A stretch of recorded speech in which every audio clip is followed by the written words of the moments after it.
everybody, and welcome to another episode of Insufficient Friends. I'm Kevin. She's Nikki. Hi.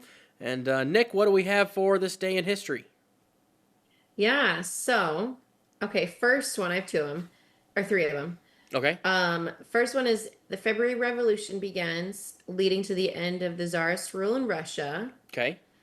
And then, more importantly, and I don't know why I said that. More importantly, in 1993, Beavis and Butthead aired. I don't know why I said more importantly for that. Hey, Beavis and Butthead, they deserve their time. They deserve their...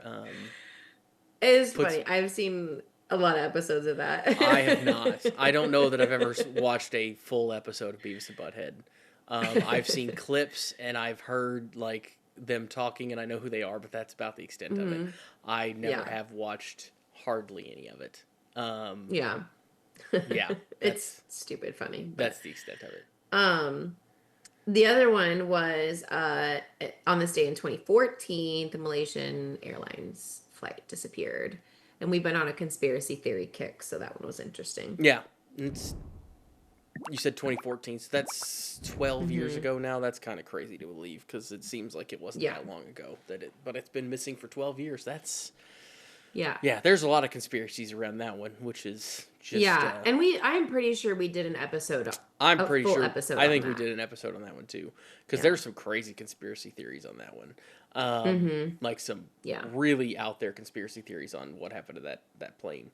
I did find a couple as well. Okay. So, on this day in 1531...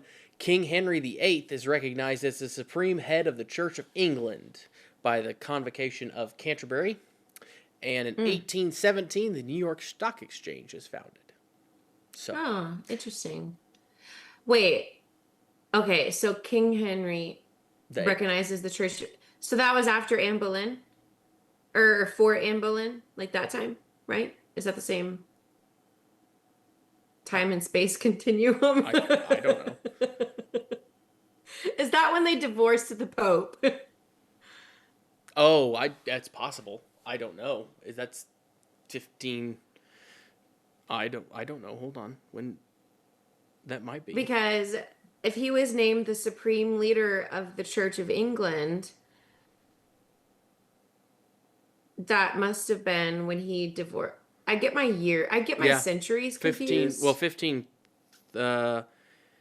Anne Boleyn was Queen of England from 1533 to 1536, second wife to King Henry VIII. So, yeah, it would have been after his first wife. So, I'm guessing, that would have been... Yeah, because I get my centuries confused. That would have been when he wanted divorced and then left the Catholic Church. So, yeah, that's probably when he created Okay, that makes sense. Yeah. I had to put that sentence that you said into context. He was made the supreme leader of the Church of England. Yeah. So that would have been, right, that would have been the creation of the Church of England, I guess, more than anything. Yeah. Yeah. Okay.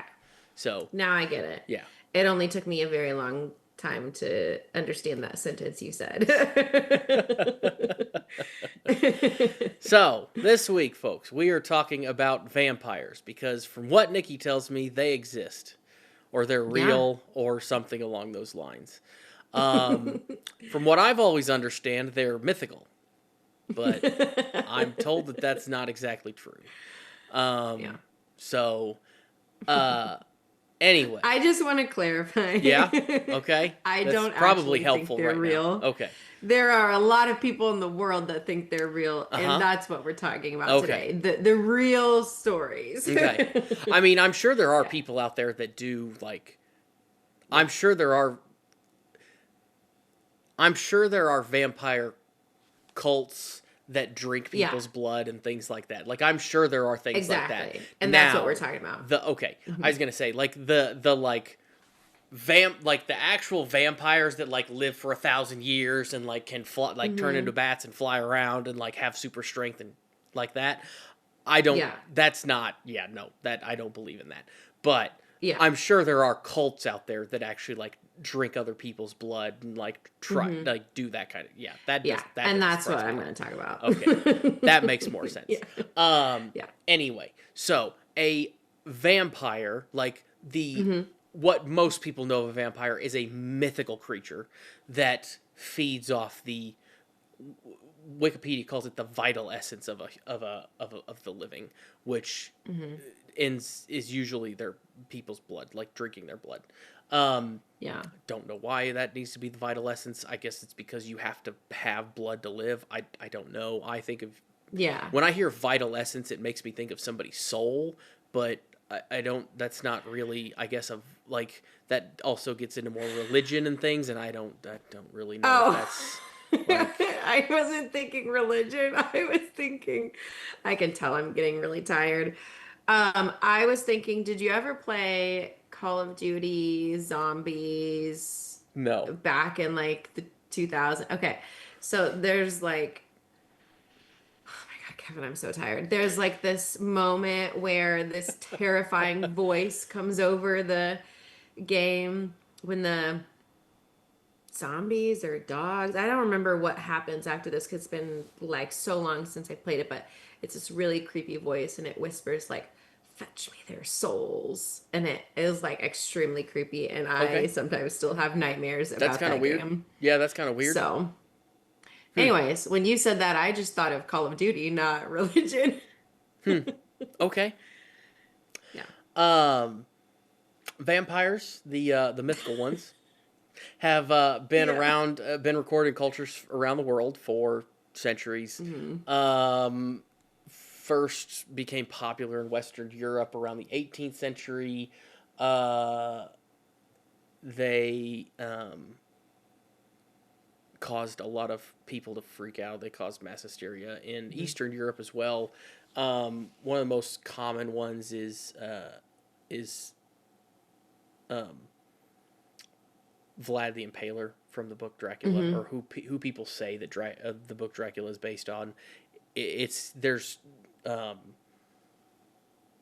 uh, conflict over whether or not it's actually based on like how much of it's based on Hmm. him because he was yes he was a very like Like, is cruel it leader, people, I but think, debate, was it just because of how he led, the stories about him, yeah, the name Vlad Dracula or whatever? Like, I don't know for yeah, real it's kind of what's difficult to real. know. But Yeah. anyway, so Nick, Hmm.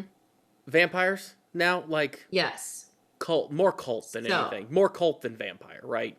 yeah, it's kind of like a cult or a religion or a temple. I don't know what exactly to call it, but a 2015 survey, I don't know who did this survey to clarify. I don't know the basis of this, but it Okay, just says a 2015 survey found that there are at least 5,000 people in the United States that identify as real vampires, which, to that's be a fair, very small number. Yeah, it's a 5,000, very small number. but still That's a, too large. I mean, yeah, but it is a small like that's a Yeah. small number. Like that is a It very is. small number. And that was just one survey. I mean, who actually knows? Because I don't even know, like, they don't even say, like, what the survey actually was. This is a Facebook thing. So, Hmm. um, but there are a lot, 5,000 is still a lot of people that believe they are vampires. So that took me into a rabbit hole of why. Like what are they doing? What are they What makes saying? you What is think their you're a vampire? lifestyle? Yeah. So, okay, there's a couple different things. So, there is an actual The Temple of the Vampire founded in the late 1980s that is a registered religious organization. Okay. Um, they more so promote personal empowerment, magic, and spiritualism. But then there are also people who think they are um, energy vampires or like psychic vampires. Okay. So, like, more so instead of drinking blood, they are draining energy, things like that from people to maintain their psychic and emotional energy. And then there are sanguinarians, which is what you mentioned earlier. Individuals who actually believe they need to consume blood to maintain their own health and vitality. So, there's kind of a couple different things going on because there's like lifestyle vampires, which are members who just adopt the persona, whether it's for social reasons, aesthetic reasons, spiritual reasons. There's like the lifestyle culture of vampires, and then like the sanguinarians, basically, who actually drink blood. So, um, lifestyle vampires, more often, it's just for the community. They might have like groups, houses or courts, they call them. It's like role play, things like that. Um, it's like a subculture of goth, basically, Okay. is kind of what it seems Yeah. like. So, not necessarily actual vampires, it's just like the persona.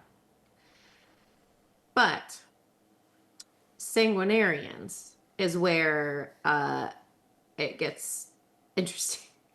So, these are the individuals who actually identify as vampires who need to drink blood to maintain their health. Like they believe that They whether believe it's that. drinking their own. They don't actually have to. They believe that they have to. Yes. Yes. So there's like two subsects of sanguinarians. There's ones that drink their own blood and ones that drink other people's blood, whether they hire someone or someone willingly volunteers because of the role play aspect of it. So many of these sanguinarians say that without blood, they will experience severe headaches, fatigue, stomach pains. Some will say like they don't like real food. Um, so they truly do believe they have a physical need for it. Yeah. So Interesting. yeah. And I did look. It says many modern sanguinarians. I literally Googled, do modern sanguinarians use sterile needles? Probably not. No, it says yes. Oh, Often they they do? do Okay. use sterile techniques. Good for them. Good for them. At least you're smart enough to do that. Yeah. It's just like if anyone ever looked at my Google history, I mean, I don't know what they would think. It goes from like Anne Boleyn to Dolly Parton to Snoop Dogg to do sanguinarians use clean needles. So while you're talking about this, I did a little math, like quick math. So you're 5,000 in the U.S. Yeah. If you extrapolate that out to around the world, like at the same rate, that's almost 120,000 people around the world. Yeah. So that's not like that's like the size of a small city. Like that's not that many people. And worldwide. that was, from what I could tell, that was people who actually identify as basically sanguinarians. That's the ones who actually so that's the ones who actually have to drink blood. Yeah, who believe because they have if to you drink think blood. of how many people are like subsects of the goth culture, or like just like the persona, totally different. Yeah.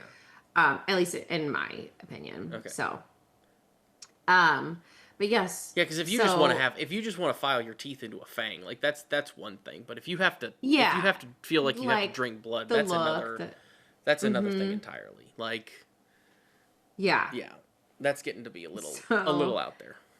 No offense. Maybe a little offense. I never want to judge anyone. Like, hey, listen, I do weird things too. Everybody does. I have weird interests. Everybody has hobbies, their interests. Everybody has their hobbies. Here's the thing. As long as you're not hurting anybody else. Yeah. Or yourself. As long as you're not hurting anybody. Yeah. Or doing anything illegal. It seems like I do have one story where this lady basically claims she was hurt by a real life vampire. Okay. But that's from not what okay. I could tell, that's not okay. Yeah. But if you're volunteering or you're all friends or whatever, or getting paid for it or whatever, because there was like two types of like volunteers. Like volunteers because they're part of the lifestyle, and it's like I keep saying role play, but what am I thinking of when people not cosplay, when they when like people go and like dress up and then go like have a sword fight in the park or whatever. What do Yeah, they that's call role that? playing. It's called LARPing. It's live action role playing. But LARPing. yeah, but Yes, it's role LARPing. That's playing. what I was But trying to yeah, think of. Yeah. So there are some that just love being part of the role play, yeah, basically. So they and willingly do it. more power to Some you. get hired to Yeah. do it. Okay. So, but then I'm like, how much does that pay? Like, what would, if someone said, I want to pay you to drink your blood, I'm like, Yeah. I wouldn't do it. To be clear, I would I not do mean, it. I But then I'm uh, like, I what don't would my know. price be? There's a price tag where I'm probably gonna let you do that. Like it's yeah, there's I'm probably thinking is. like dealing with blood, obviously you can have medical issues. So then I'm thinking like your price tag has to at least be the cost of a massive hospital bill, Well, I mean, I'm probably gonna be right? the first number that popped into my head is 5 grand. 5 grand. I was thinking like 500,000. Oh, okay. But I guess we're I'm probably not letting thinking. someone drink my blood for 5 grand. I I guess am way we're. more expensive than But that. what are we thinking of? Because I'm still I'm thinking Like like someone drinking your blood for like a solid minute or two. yeah, but how are we thinking? Because I'm literally thinking like I guess we're thinking of maybe different processes. Because I'm thinking like go Like into you like donate blood or yeah, something. basically is what I'm thinking. Yeah. Oh, no, I'm thinking like like the role play. Like people hire people to take part in the actual physical neck biting role Okay. Yeah. play. No, we're not doing that for 5 grand.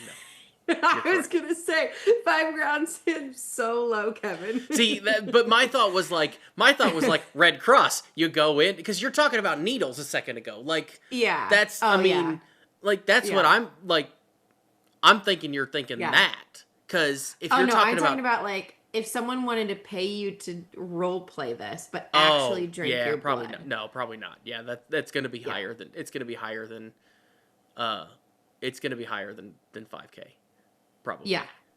for Um, sure. That's what I was thinking. yeah. But so, from what I could tell, everything about this was, it's either role play or there is the temple, there is the religious aspect of it for some people. Some people it's just the culture.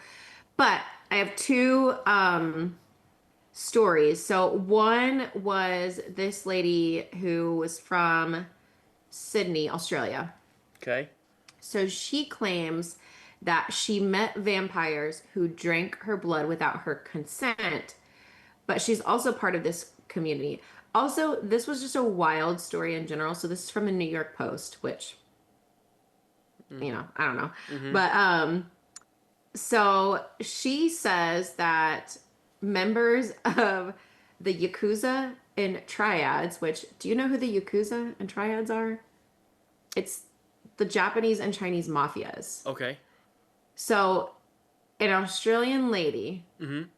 saying Japanese and Chinese mafias have vampire members, and they are the ones that, against her consent, drank her blood. Interesting. Um, Hmm. she told this news station, I'm sorry, I'm laughing at this. She may very well think it's real. I don't know. But she told the news station that the Yakuza and Triads were standing around wearing suits, watching anime movies, and weren't shy about what they were doing. They were bloodthirsty. They drank her blood um, because she was given a glass of champagne. She sat down and lost consciousness. And when she woke up, she says that her neck and arms were dotted with bites. Hmm. So, no other signs of assault, like no sexual assault or anything like that. Just uh, the Japanese and Chinese Interesting. mafias in Australia Yeah. Why are they in drugged her drink Australia? and drank her blood. Yeah. I don't. That's a I don't little. know. That's a little out there. Anyway.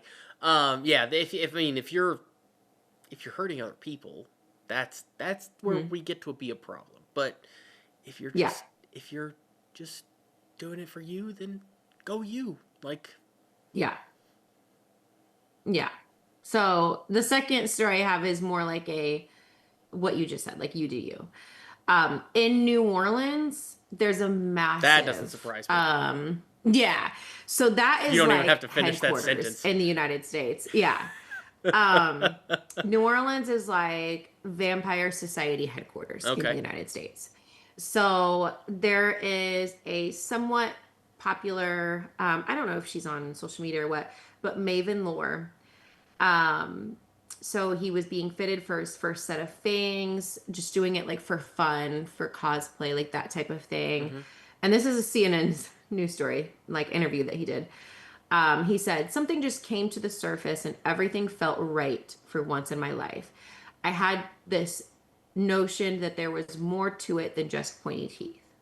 So he says that he was called to New Orleans, like all of this was like a calling for him. And he realized that it was deeper than just, you know, a cosplay, basically. Mm-hmm. So he says, being a part of the Vampire Court of New Orleans, that's the official title of the group, is about all of us coming up together. A victory for one person is a victory for all of us. We're all sink or swim together. So, it's just a community group, basically. Yeah. But in New Orleans, of course, that community group is vampires. The Vampire Court of New Orleans. Okay. Yeah, good for them. He does say that human vampires live, and we are very far from the fictional creatures most people recognize. Okay. So. Yeah. Yeah. Okay. Well, good for you guys. Yep. So those are 2 real life vampire stories for you, Kev. Yeah. Okay. Yeah. Nothing like, I didn't find anything. Well, okay. I was just about to say I didn't find anything super crazy. This Australian woman saying the Yakuza drink her blood is pretty crazy. That's a little crazy. But most of it just seems like, you know, people just want to do what they want to do. Yeah. And that's what they want to do. More power to you. Yeah. Yeah. I think that means it's time for facts. Mm-hmm. Fact ball.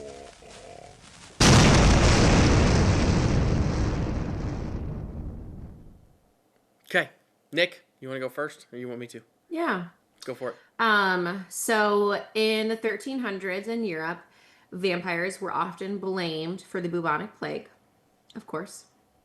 And then another fun fact about Europe and vampires, in the 17th and 18th centuries in Poland, it was common to bury suspected vampires with a sickle over their necks to prevent them from rising.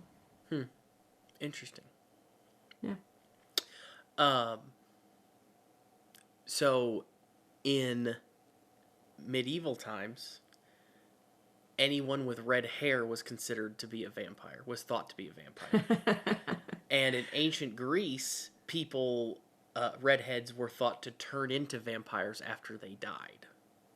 I hope no one from ancient Greece ever went to Scotland. So ancient Greeks would burn the bodies of redheads at burial to prevent them from rising after they died, to prevent them from rising from the grave after they died. Redheads truly are the, like, poor redheads. Stepchild of society. Sorry for redheads. Like, yeah, you guys just have some of the. You guys just get that shit sometimes. Like, yeah.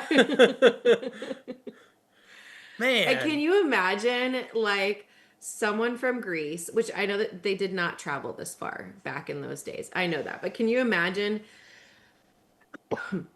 someone from Greece going to, like, Ireland or Scotland where there are a lot of redheads? Yeah. And that would... being terrified. Yeah, they'd be terrified. They'd probably have a heart attack. They'd probably just die right there. Yeah. They wouldn't know how to handle all the vampires. So, yeah. Yeah. Anyway, I think that is it for this week. Hope you guys enjoyed this. Don't forget to like, subscribe, comment, and... we'll talk to you next week.